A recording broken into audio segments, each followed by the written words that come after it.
Señor. Amo la alabanza anterior, pero bueno, todas las de hoy son hermosas. Pero decía, alabad al Cordero de Gloria. El Cordero de Gloria. Y hoy he titulado a nuestro sermón, todos los caminos llevan a Roma, pero uno solo lleva a Dios. En aquella época de Jesucristo, Roma era el centro, bueno, Jerusalén, que era conquistado, el Imperio Romano estaba ahí e hizo muchos caminos justamente para llegar al lugar. Y hemos visto este dicho, dice que hay muchas formas de llegar a un solo objetivo. Y claro que sí, en el mundo natural, en el mundo terrenal, hay muchas maneras de llegar a un solo objetivo. Esto yo lo aprendí hace muchos años, que hay muchas maneras de hacer las cosas. Hace 25, 23 años, estábamos estudiando el Instituto Bíblico, el padre de mis hijos y yo, y vinieron 3 chicas de Piedras Negras, Coahuila, al norte del país de México, y las hospedamos en casa, y fueron parte de nuestra familia. Nosotros éramos 5 más 3, pues éramos una familia de 8. Y de pronto, yo había enseñado a mis hijos, sobre todo a la mayor y al del medio, a Leslie y a Jonathan, pues cómo lavar los trastes, cómo ponerlos, cómo hacerlo. Y yo recuerdo que de pronto ellas lavaban también los trastes. Y Leslie y yo nos frustrábamos porque no lo hacían, o más bien no acomodaban las cosas como nosotras estábamos acostumbradas. Y tuvimos que aprender que hay muchas maneras de hacer las cosas y que no porque no las hagan los demás a mi manera, significa que están mal hechas. Cuando yo voy a casa de mi hija y ella pone a sus hijos a lavar los trastes y de pronto llego yo como abuela, que me encanta apoyar a mis nietos, y lavo los trastes, Leslie llega y los regaña. Y dice, es que yo sé que mi mamá lavó los trastes. Y digo, ¿pero cómo sabes? Dice, ¿por cómo los acomodas? Ella sabe perfectamente cómo acomodo yo los trastes, conforme los voy lavando en el escurridor, y está perfecto. Bajo esta óptica hay muchas formas de llegar a un solo objetivo. Muchas. Y tenemos que entender que el Imperio Romano inventó o hizo, no inventó, hizo, construyó más de 400 maneras, caminos de llegar a ellos. ¿Es válido? Claro que es válido. Nosotros que estamos aquí en la Ciudad de México, pues nos hemos de acordar que hace algunos años, o a lo mejor algunos de ustedes no, porque eran muy pequeños o ni siquiera habían nacido, si queremos ir a Acapulco, teníamos que agarrar una pista que nos tomaba 8 horas llegar al puerto de Acapulco. Ahora puedes llegar en 4, 3 y media, y bueno, pues eso está padrísimo. Pero había formas en las que íbamos avanzando. Y Roma había enseñado o validado lo que muchos dicen, que todas las religiones conocen a una verdad fundamental. Y esto se conoce como el ecumenismo, y no nos vamos a meter en muchos temas doctrinales o teológicos, pero la realidad es que tenemos que darnos cuenta que Roma en aquel momento estaba conquistando muchos lugares y Jerusalén tenía una gran influencia del Imperio Romano. Estaba en el Foro de Roma el Miliarium Aureum, que es el miliario de oro, un monumento que se decía de donde partían todas las carreteras principales del imperio en aquel momento. Aquí en Ciudad de México, de pronto tú puedes tomar una pista hacia algún lugar y vas a ver que dice cierto número de kilómetros. Y tú dices, no, no es cierto, de aquí de donde yo salí a donde llegué son menos. Bueno, es que es exactamente igual. Todos los kilómetros de las autopistas están, o de las carreteras libres federales, están marcados a partir del Zócalo de la Ciudad de México. Por ejemplo, si queremos ir a Cuernavaca, dice que son 72 kilómetros. Pero yo que vivo en el sur, casi a la salida a Cuernavaca, pues en realidad son como 50 de donde yo estoy, porque de donde yo estoy al centro aproximadamente son esos 22 kilómetros o un poquito más. Entonces tenemos que entender cómo es que estaban sucediendo todas estas cosas. Y entonces, hace 8 días hablábamos de la entrada triunfal de Jesús en el pollino, en el asno, en donde la gente le arrojaba coronas, le arrojaba palmas, porque era la entrada triunfal a Jerusalén. Pero ya pasó toda una semana, ya sucedió todo lo que sabemos. Él suda sangre, llora, está en el Getsemaní diciendo, ¿hay otra manera? El mismo Jesús le decía al Padre, si hay otra forma, que sea así. Y Dios le dijo, no hay otro camino. Tú eres el camino. Tú eres la única manera. Y entonces, en aquel entonces, Jesucristo en Jerusalén fue crucificado. Era la provincia ocupada por el Imperio Romano, una crucifixión brutal, inhumana, una crucifixión en donde estaba en el Gólgota o el Calvario en Jerusalén. Era este Gólgota o el Calvario estaba afuera de la ciudad de Jerusalén. Hoy en día ya está dentro, es un poco como el periférico de Ciudad de México, que como su nombre lo dice, era en la periferia, pero ahora ya está dentro, por tanto que ha crecido. Y entonces tenía permitido el Imperio Romano crucificar, y decimos nosotros aquí en México, ensañarse, es decir, hacerle la crucifixión más brutal que te puedas imaginar. Yo no he visto la película, ni la voy a ver, de La Pasión de Cristo de Mel Gibson. Es algo que creo, de por sí yo no soy muy dada a ese tipo de películas, de violencias, no van conmigo. Pero mi mamá dice que la fue a ver al cine y que fue algo impactante. Decía, era tan sangrienta. Lo que sí hice yo fue hace muchos años un estudio de cómo fue la crucifixión de Cristo.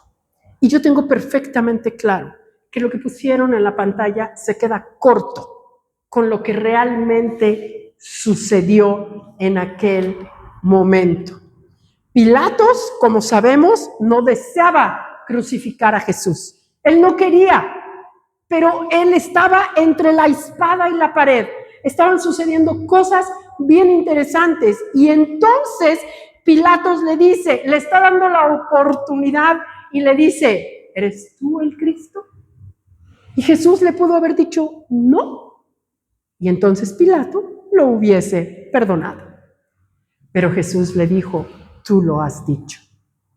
Se lo vuelve a preguntar y dice, tú lo has dicho. Y Pilato no tuvo otra opción más que llevar a la cruz a Jesús. En aquella época también estaba este tema en que podían perdonar a alguien. Y les dice, ¿a quién crucificamos? ¿A Jesús, que no ha hecho nada? ¿Es inocente? ¿O soltamos a Barrabás, que sí había sido un asesino, un ladrón, y el pueblo decide que suelten a Barrabás? Por eso es que a veces incluso la multitud no necesariamente tiene razón. ¿Cuál era el único pecado de Jesús? Llamarse Cristo, el ungido, el enviado. Hay gente que dice, es que Cristo es el apellido de Jesús. No, es el ungido. Jesús el Cristo. Y ya para abreviarlo lo hacen Jesucristo. Abreviado, Jesús el ungido. Y sabemos que tenía que cumplirse la Escritura. Necesitaba ser cumplida la Escritura por todo lo que estaba sucediendo en aquel momento, lo que ya estaba escrito. En Isaías 52:14 dice, ¿cómo se asombraron de ti muchos? De tal manera fue desfigurado de los hombres su parecer y su hermosura más que la de los hijos de los hombres. Este verbo desfigurado es el verbo mischat y significa rostro severamente dañado, aspecto menos que humano. Por eso les digo que lo que nos muestran en la película He visto algunas escenas, algunas imágenes, se queda corto con lo que realmente sucedió hace más de 2000 años en la cruz del Calvario. Y nosotros de verdad es que a veces no logramos comprender qué fue lo que sucedió. Hubo clavos, la corona, y fíjense que en Génesis, cuando Adán y Eva pecan, espinas empiezan a crecer de los árboles, empiezan a crecer de la tierra. Pero en el Calvario, las espinas fueron puestas en la cabeza de Jesús. El juicio que traían las espinas, porque Adán y Eva pecaron, ahora estaban puestas sobre la cabeza de Cristo. Ese juicio estaba siendo puesto, esa maldición, ese castigo que los hombres merecían en aquel entonces y ahora. Porque nosotros, los que estamos aquí vivos en este momento, podríamos decir, pero si yo ni había nacido. Y podemos tener toda la razón, ¿verdad? Es como yo dije algún día cuando yo llegué al cielo, yo sí le voy a decir a Dios, y yo qué culpa tenía de las burradas de Eva. Pero bueno, así es de pronto. Las cosas vienen por generaciones y generaciones y generaciones. Entonces, justamente la muerte y resurrección de Jesús es lo que hemos visto que en todos lados el día de hoy se está, pues no sé si celebrando, conmemorando, pero claro que sí es una celebración, porque gracias a eso es que tú y yo tenemos vida el día de hoy. Y no hablo de esta vida física, estoy hablando de la vida eterna. Hay mucha gente que de pronto, hablando de estos caminos que llegan a Roma, hay mucha gente que dice, bueno, lo importante es creer, no importa en qué, lo importante es creer en algo. Pues no, porque nosotros tenemos que tener claro que este evento que sucedió en el Calvario no apunta a muchos caminos, apunta a un solo camino, uno solo. Y la resurrección justamente confirma que Jesucristo, el Hijo de Dios, es el único camino. El único. No hay opción, no hay manera, no hay otro. ¿Podemos ir a Romanos 1:4, por favor? No, primero Mateo 28:6. Primero Mateo 28:6. Y luego Romanos 1:4, que alguien lo busque también. Mateo 28:6.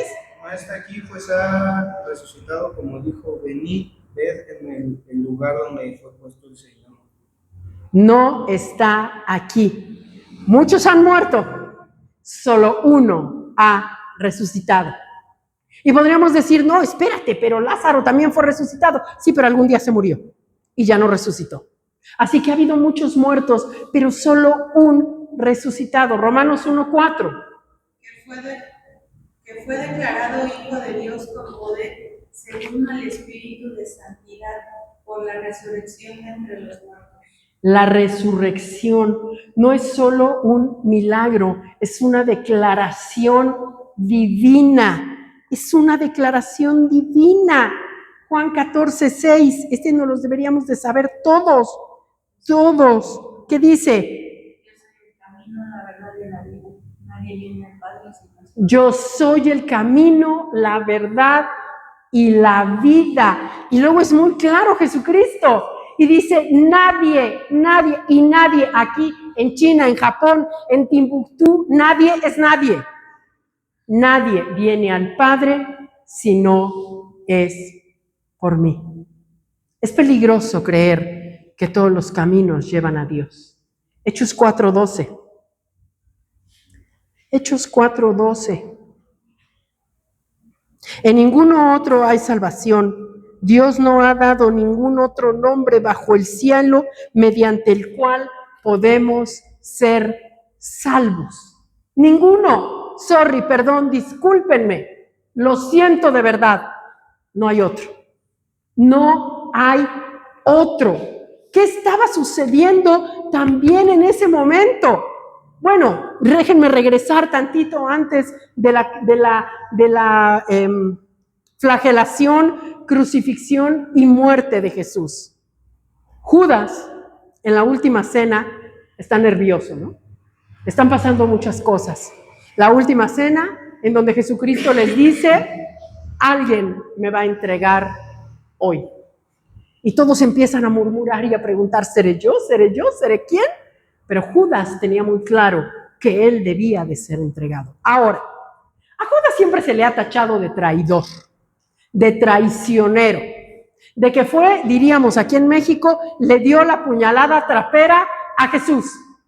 Pero imagínate tú, hay un encargo que tú necesitas que sí o sí se cumpla.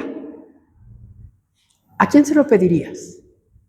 ¿A un traidor o a tu amigo? A tu amigo, que sabes.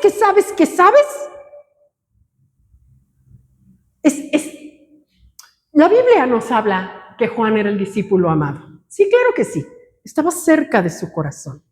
Pero eso no significa que Jesús no tuviera amigos. Hay una anécdota que me gusta y la recordé hace un par de días, en donde dice, hay dos clases de amigos. El que cuando tú le hablas por teléfono y le dices, estoy en un problema, y sale huyendo. Y el otro, el que cuando le hablas y le dices, estoy en un problema, te dice, ¿a dónde llevo la pala? Yo creo que Judas era de los que llevaba la pala. Judas, sí, a los ojos del mundo es un traidor. A los ojos de la Biblia era el que tenía que hacer lo necesario para que Jesús fuese apresado, flagelado, crucificado y enterrado. Si Judas no hubiese hecho su trabajo, Jesús no hubiese sido apresado. Así que, ¿sí? ¿A los ojos de quién vamos a juzgar a Judas? Es como lo hablábamos la semana pasada con Tomás. Hasta no ver, no creer. Y a veces decimos, ese Tomás. Pero hace 8 días aprendíamos, mínimo empieza por ver y creer. Es la base de la fe, el ver y el creer. Y entonces Judas entrega a Jesús. Y después sucede todo lo que comentábamos. Proverbios 14:12 justamente nos habla y dice, ay Dios, ya lo perdí. Hay camino que al hombre le parece derecho, pero su fin es camino de muerte. Así que no creas que todo lo que de pronto estamos haciendo o viendo es lo correcto. Es lo correcto. Apunta a un solo Salvador, un solo camino.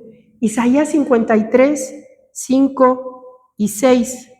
Mas él herido por nuestras rebeliones, mas él herido fue por nuestras rebeliones, molido por nuestros pecados. El castigo de nuestra paz fue sobre él y por su llaga todos fuimos curados. Todos nosotros nos descarriamos como ovejas, cada cual se apartó por su camino, mas Jehová cargó en él el pecado de todos nosotros. El pecado requería sacrificio y la sangre era necesaria. Levítico 17:11, porque la vida de la carne en la sangre está, y yo os la he dado para hacer expiación sobre el altar por vuestras almas, y la misma sangre hará expiación de la persona. No fue una opción. La cruz no es una opción, era el único camino, solo una forma de pedir perdón establecido por Dios en el Antiguo Testamento. Y Jesucristo, lo hemos visto y lo sabemos, no vino a quitar la ley, la vino a cumplir. Y por eso era necesario que se cumpliera. Si hubiera muchos caminos a Dios, ¿Por qué Jesús necesitaba morir? ¿Por qué? Nadie más ha muerto. ¿Por qué era necesario? Búsqueme a alguien, Lucas 22, 42. Y alguien más, Juan 19, 30. Lucas 22, 42. ¿Ya lo tienen?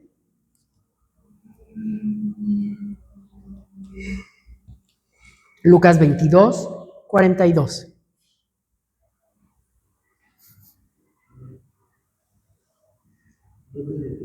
Sí, Lucas 22, 42. Si no, aquí lo busco. Lucas no vino. Padre, si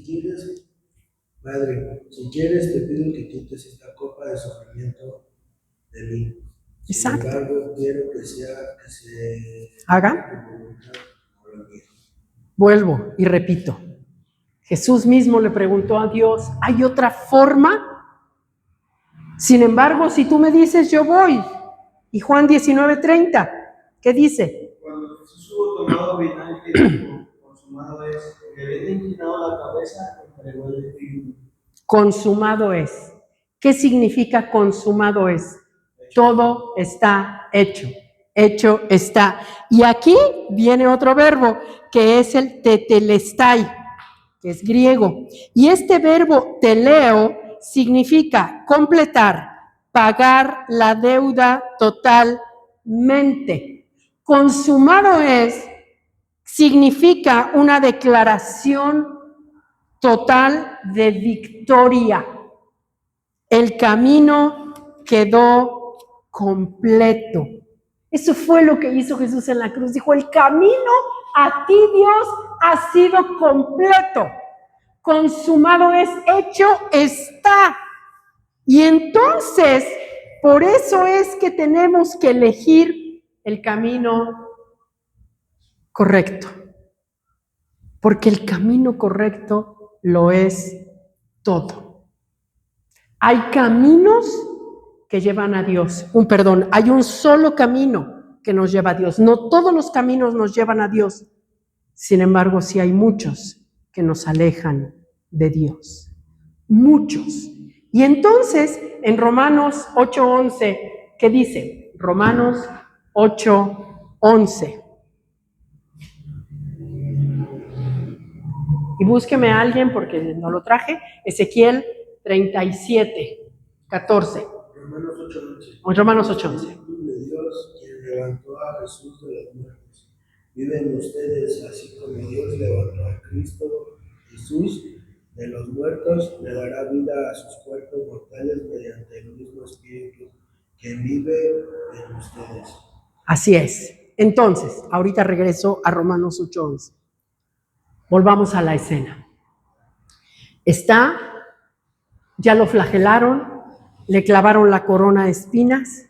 En los látigos, la historia cuenta que en esta única ocasión que se podían ensañar una vez al año, en los látigos, en las tiras, cuerdas de los látigos, pusieron hierro, vidrio y hueso. De tal manera que cada vez que lo flagelaban y jalaban, le desgarraban la piel. ¿Cuántos de nosotros a veces nos hemos cortado un dedo y andamos ahí sufriendo y chillando, no? No sé si te hayas hecho alguna herida más grande alguna vez en la vida, pero cómo duele. Y no queremos ni que nos toquen. Ahora imagínate el sudor, la sangre, la tierra, el ambiente, todo lo que estaba sucediendo en el cuerpo, en la vida de Jesús. Y entonces están ahí todos ellos viendo y gritándole, crucifíquenlo, crucifíquenlo. Llega el momento en que lo clavan en la cruz. Científicamente está demostrado que una persona no puede aguantar más de 12 o 24 horas, incluso pudiese ser crucificado. Jesús estuvo solo 6 horas de toda la carga que había sido puesta en él. Él muere. Lo bajan rápidamente, lo más rápido, porque no querían que el pueblo generara una revolución. Y parecía que todo estaba desolado. María lloraba. María Magdalena estaba ahí. Los discípulos no entendían qué había pasado y se habían ido, salvo Juan, que se había quedado con María. Parecía ser que el Imperio Romano había ganado. Parecía ser que todo estaba desolado. Judas ya se había ahorcado. Jesús es enterrado, no enterrado como ahora conocemos que los entierran, sino que lo habían puesto en el sepulcro con una roca, piedra enorme que lo había tapado. ¿De qué manera el imperio tenía miedo y no sabía qué estaba pasando? Que ponen a los soldados romanos a resguardar la tumba. Y parecía que el infierno había ganado. Casi el infierno estaba brindando. Chócalas, ¿no? Y la Biblia dice que estuvo 3 días Jesucristo muerto en el infierno.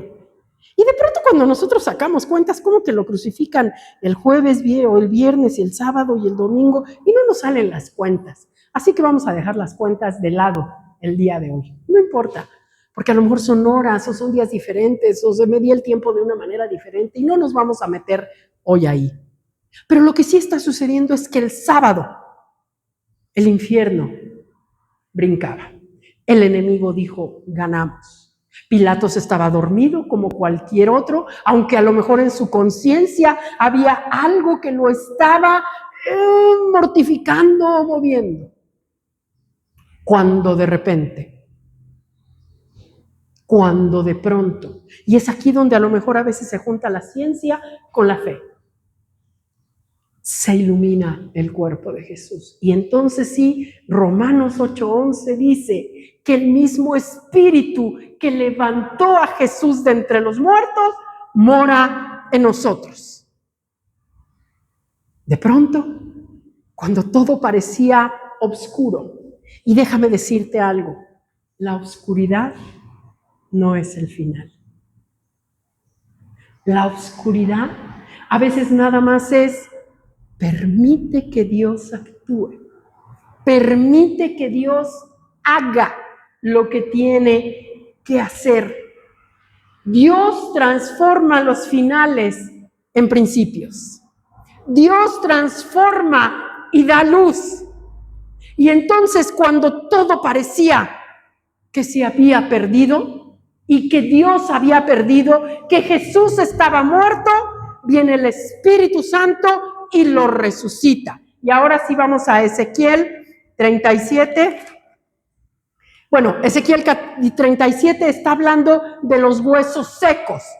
Y entonces dice, profetiza. Y ahora sí, 37:14. Vas. Ezequiel 37:14. Profetiza. Y pondré mi espíritu en vosotros y viviréis y os haré reposar sobre vuestra tierra y sabréis que yo Jehová hablé y yo lo hice, dice Jehová. Así es. Dios le dice a Ezequiel, profetiza sobre los huesos secos y háblales y diles que vivan. Y entonces es cuando Dios dice, pondré mi espíritu en ustedes. ¿Cuál es el espíritu? El Ruach. El Ruach HaKodesh es el Espíritu Santo. El espíritu que Dios pone dentro de nosotros, ese espíritu que le dijo a Ezequiel, profetiza, háblales a lo muerto, háblale a lo seco. Ese espíritu que levantó a Jesús de entre los muertos. ¿Sabes? Lo mejor que nos pudo haber dejado Jesucristo es el Espíritu Santo. Es el Espíritu Santo, porque fue Él quien lo resucitó, fue Él quien lo levantó cuando el infierno estaba creyendo que había ganado. Cuando había desolación, cuando había obscuridad, cuando el manto sagrado se había roto, se había partido en dos. Es cuando el Espíritu Santo viene y da vida a lo muerto. Porque humanamente Jesús estaba muerto. Y hoy no nos da tiempo, pero definitivamente tenemos que creer lo que dicen las Escrituras, que fue al infierno y estuvo pagando por los pecados, por las enfermedades, por la pobreza, por todo lo que los seres humanos podíamos estar cometiendo. El Espíritu Santo es lo mejor que nos pudo haber dejado la resurrección de Jesús. Vamos a Colosenses 2:14. Colosenses 2:14.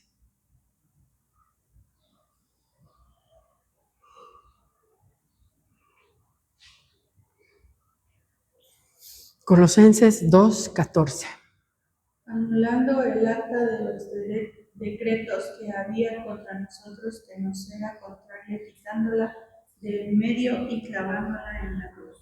Anulando el acta de los decretos, redimidos, es decir, pagada la deuda, está pagada la deuda que nosotros teníamos con Dios, la deuda que nos condenaba, la deuda que nos mandaba al infierno, la deuda que nos mantenía enfermos, la deuda que nos mantenía pobres, la deuda que nos mantenía infelices, amargados, ha sido pagada. Somos libres, fue pagada con sangre. Cuando Jesús está todavía en la tumba, su cuerpo y su espíritu en el infierno, y el Espíritu Santo entra a darle vida, los ángeles estaban preparados para mover la piedra que había sido sellada. Y de pronto, los mismos soldados dicen, ¿ya no está aquí? ¿Quién sabe qué pasó? Y así son los milagros. Cuando hay decretos, cuando de pronto un dictamen médico dice, no hay manera, o como lo hemos visto todos nosotros, ¿no? Cuando alguien tiene un agujero en el pie y que dices, ¿cómo caramba se va a curar? Y oh, milagro, las cosas suceden. Porque dice, profetiza, háblale a lo seco, habla, ¿qué hay seco en tu vida? ¿Tus finanzas? ¿Tu salud? ¿El amor? ¿Las relaciones? No lo sé. Háblale y profetiza. Habla y profetiza, porque la muerte fue despojada, el infierno fue a la bancarrota, el principio y el fin, el gran yo soy, el que vive y reina, fue resucitado. Cantábamos hace un momento, exaltada al Cordero de Gloria, al que vive y reina. Es el único camino, señores, es la única manera, es el único que ha muerto y ha resucitado. Y yo sé, hay muchas corrientes y doctrinas el día de hoy. Hay muchos, hoy en la mañana leía a una persona X que aparecen en Facebook y que decía, y todavía hay gente que cree en las tonterías de Jesús. Bueno, tal vez para esa persona son tonterías, pero quiero de verdad que sepamos que aún Jesús murió por esa persona. Murió por todos y cada uno de nosotros, aunque creamos que no se lo merece que haya muerto por algunos de nosotros o de ellos. Por eso te decía hace un momento, la oscuridad no es el final. La traición no define tu historia. Hay luz después de la traición. Pero ahora tú y yo tenemos la encomienda. Jesús ya hizo lo que tenía que haber hecho. Dios ya hizo lo que tenía que haber hecho. ¿Cuál es nuestra encomienda? Y como lo dice también la alabanza de Marcos Witt, enciende una luz y déjala brillar. Somos luz. ¿Para qué? ¿O de qué sirve llevar una vela prendida cuando es de día? Para nada. No sirve absolutamente de nada. En la época antigua, que no había luz eléctrica, pues la gente prendía antorchas, prendía velas cuando fueron creadas, y veíamos los candiles, o lo que después conocimos como los candiles llenos de focos, estaban llenos de velas. Y estos se prendían cuando empezaba a oscurecer. ¿Para qué se prendían? Para alumbrar. Entonces, ¿de qué sirve que seamos luz entre la luz. Una vela más que se suma, una luz más que se suma a la luz. ¿Es bueno? Sí, claro. Por eso nos reunimos, por eso nos congregamos. Pero en realidad la luz la tenemos que llevar a la oscuridad. Hay muchas personas, muchos creyentes que dicen, no, es que yo no me siento a comer con los impíos. No, es que ¿cómo crees que voy a ir a un restaurante tal? ¿Y por qué no? Somos la luz y necesitamos llevar la luz de Jesús que brilla en todo lugar. Tenemos que ser esa luz, tenemos que entender que fuimos comprados con sangre, pero también la gente fue comprada con sangre y necesita conocer de Jesús. Necesita conocer que hay un solo camino para llegar a Dios. Podrá haber 1000 caminos para llegar a Roma o al lugar que quieras, pero a Dios Padre solo llegamos por un camino, que es Jesucristo, el Salvador. El que me alienta, el que me alimenta, el que me llena de su poder por medio del Espíritu Santo. Cuando Dios creó el mundo, le habló a la tierra, le habló al mar, le habló a los animales. Cuando creó al ser humano, ¿a quién le habló? A él. Y dijo, hagamos al hombre conforme a nuestra imagen y semejanza. Y nos hizo conforme a su imagen. Y no vamos a entrar en esa discrepancia que a veces entra a la gente cuando solamente quiere pelear y discutir, que si entonces Jesús es esa imagen de nosotros, que si era prietito, que si era güerito, que si era... Y eso es lo de menos. Cada quien imagíneselo como le gusta. Eso no nos da ni nos quita la salvación. Lo que tenemos que tener muy claro es que Dios nos hizo a imagen y semejanza en cuanto a espíritu, en cuanto a poder, en cuanto a libertad. Y que Jesús, más que si es prietito, güerito, ojo verde, ojo azul, españolito, como sea, etíope, judío, con los rasgos, no me refiero a nacionalidad, sino a los rasgos. Eso es lo de menos. Eso no es importante. Lo importante es saber que Él vino al mundo y que por amor, dio su vida. Sí, tuvo miedo. Sí, sudó sangre. Sí, quiso pasar de otra manera. Pero lo hizo. Lo hizo. Hablábamos también hace como 2 o 3 semanas del miedo que incluso también tuvo Jesús. Muchas veces yo lo he dicho. Dios dio a su mejor. Dios dio a su Hijo, el que más amaba, su unigénito, el único Hijo que Dios tenía, porque al morir y resucitar se convierte en el primogénito, es decir, el primero, y después venimos todos nosotros, pero esa es otra historia. El único, su mejor, el Hijo amado, él mismo. Pero yo cuántas veces he pensado, Juan 3:16 dice, porque de tal manera amó Dios al mundo que dio a su Hijo unigénito, para que todo aquel que en Él crea no se pierda, mas tenga vida eterna. Y yo muchas veces, a veces pienso mucho las cosas, hablo mucho conmigo misma. Y entonces yo decía, sí, el Hijo amado. El Hijo amado es el que dio Dios por rescate nuestro, por mi rescate. Pero entonces yo pienso y digo, y perdónenme que hable en primera persona, pero quiero que lo apliques tú también en primera persona. Porque a veces es muy fácil decir por todos nosotros y como que no nos cae el 20 hasta que hablamos en primera persona.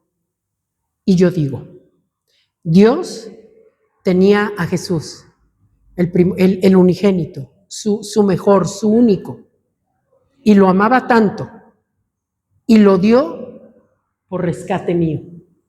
Y entonces yo pienso, ¿a quién amaba más a Dios? ¿A Jesús o a Claudia? Pon tu nombre. Porque Dios estuvo dispuesto a matar a su hijo por rescatar a Claudia. Entonces yo puedo decir, con toda la fe y con toda la certeza, que Dios me amaba más a mí. Y ponte tú en ese lugar. Dios te amaba más a ti de lo que pudo haber amado a Jesús, porque no le importó matarlo con tal de rescatarte, con tal de tenerte. Dios sabía que a Jesús lo iba a volver a tener porque Él tenía el plan estratégico y lo iba a resucitar, y Él lo sabía, pero también sabía que era la única manera de poder tenerte cerca de Él. Hace algunos años una amiga, platicábamos y me dijo, yo siempre quise, soñando un poco con Romeo y Julieta, yo siempre quise tener un Romeo en mi vida, que diera su vida por mí, hasta que me di cuenta que tengo uno mejor, porque Jesús dio su vida por mí. ¿Qué te falta? ¿Qué te falta? La última alabanza que cantábamos decía, Jesucristo, basta. Basta para todo lo que quieras. Basta para todo lo que tengas. Basta. Solo Él es suficiente. ¿Qué te falta? ¿Paz? Jesucristo basta. ¿Qué te falta? ¿Dinero? Jesucristo basta. ¿Qué te falta? ¿Amor? Jesucristo basta. ¿Qué te falta? ¿Relaciones sanas? Jesucristo basta.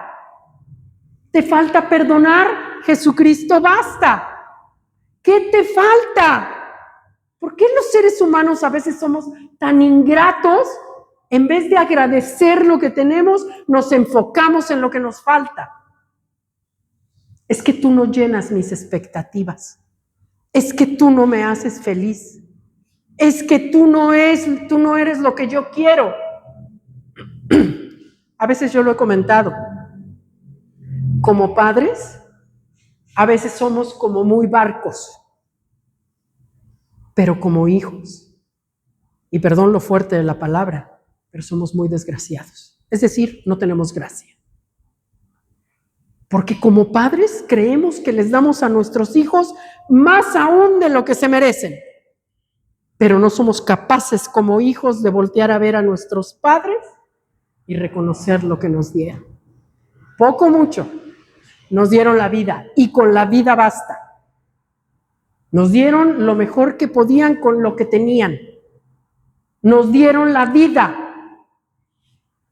Entonces, ¿por qué no agradecer la vida misma? Es que nunca me abrazaron. ¿Y tú qué sabes si a él o a ella los abrazaron? Y a veces entonces venimos y nos desquitamos con nuestro esposo, con nuestra esposa y con nuestros hijos por nuestras carencias. Porque no hemos entendido que si tenemos carencias, Jesucristo basta. Jesucristo basta. Ve a la cruz. Jesucristo basta. Por eso les decía que en millones y millones y millones de lugares el día de hoy estamos celebrando, recordando, agradeciendo la muerte, crucifixión, muerte y resurrección de Jesucristo. Porque si Él no hubiese sido apresado, flagelado, crucificado, muerto, sepultado y resucitado, tú y yo no tendríamos vida eterna. No tendríamos paz. La paz, la seguridad, no nos las da un hombre, no nos las da una mujer, no nos la da nuestro trabajo, no nos la dan nuestros padres o nuestros hijos, nos la da Dios a través de Jesús. Por eso es que hoy es un día, y como decía hace un momento en la alabanza, nos decían, no es solo hoy, es para el resto de nuestra vida. El resto de nuestra vida. Y tal vez el próximo año volvamos a predicar este mensaje un poco diferente. pero estaremos hablando de lo mismo. Bástate mi gracia, porque mi poder se perfecciona en ella. Que nos baste, Jesús, para saber que aunque la vida tiene sus altas y sus bajas, como un electrocardiograma, eso significa que hay vida y que en la vida tendremos aflicción, mas Jesús ha vencido la muerte. Cuando el infierno creía que había ganado, cuando había desolación, la tumba se iluminó y Jesucristo salió caminando para mostrarle al mundo el poder de Dios, el poder del Espíritu Santo. ¿Por qué lloras entonces y minimizas el poder de Dios? Deja de ver la situación, deja de ver lo desolado y voltea a ver la cruz. La cruz vacía, la tumba vacía, en donde Jesús fue resucitado para que tú y yo tengamos vida eterna. Ponte de pie. Gracias, Señor. Gracias, Padre, por tu infinita misericordia. Gracias, Señor, porque aún con todo el dolor de tu ser, porque aún con todo lo duro que puede ser para nosotros ver o imaginar a través de escenas de películas la crucifixión de Jesús, tal vez nuestro cerebro no logra entender lo que realmente sucedió, esa batalla en el mundo espiritual y en el mundo físico también.